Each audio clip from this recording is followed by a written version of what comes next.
So I was being asked the other day about what is the difference between cash basis and accrual basis.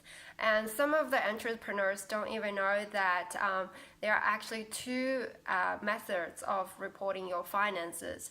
And so whenever you get a accounting software like Xero or QuickBooks, it will be asking you what basis is your business operating on. So you got to make a decision of which one that you want to choose. So there's just two major bases: is accrual basis and cash basis. So it's something that you want to decide early on in your business, and there's benefits and also disadvantage in both methods. I will get on to talk about that in detail in some other videos, but right now I just want to explain quickly about what is the difference. I will be using a very simple example. In this case, let's say Johnny has got a painting business and he's an entrepreneur, servicing those houses, make them look beautiful. And so he did his job, let's say in the first house. For the first house, he did it in January for $20, and he also done his job in another house for $10 in January as well. And the third house, he did it in in March for $10.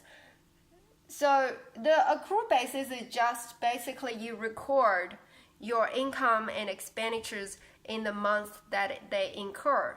So basically, whenever you done the job and whenever you sign the contract, you make the deal, that's when you record your income or your sales. So if Johnny operating on the accrual basis, that means that in January he will be having $20 from house number one, and he will be receiving $10 from, he will be recording an income of $10 for house number two.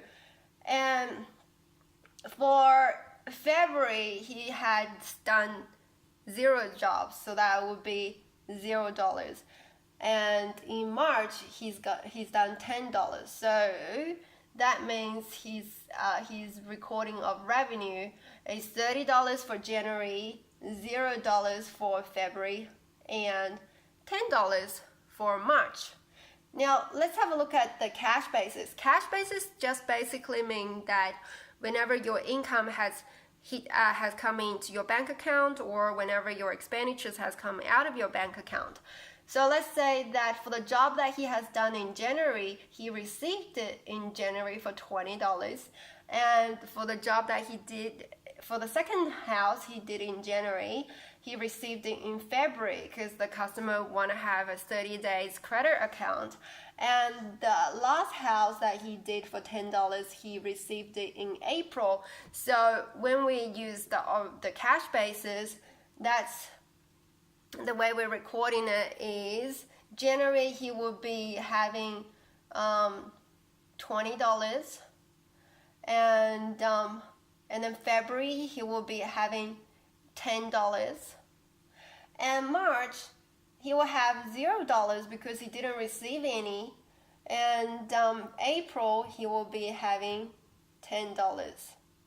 Can you see the difference of these two methods? So in January, if you're using accrual basis, January you will be having $30 in your profit and loss statement, but for cash basis you will only be having $20.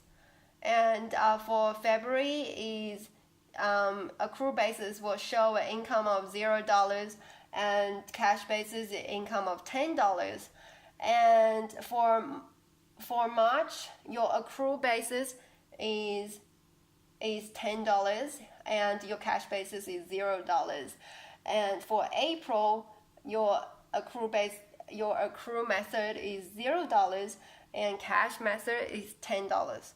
So that's the major difference, and the same goes with expenditures. That's why there is a lot of entrepreneurs, when they look at the profit and loss statement, they see that there is profit in there, but there's no cash, and they get really confused. And that's probably most likely is because your business is operating on accrual basis.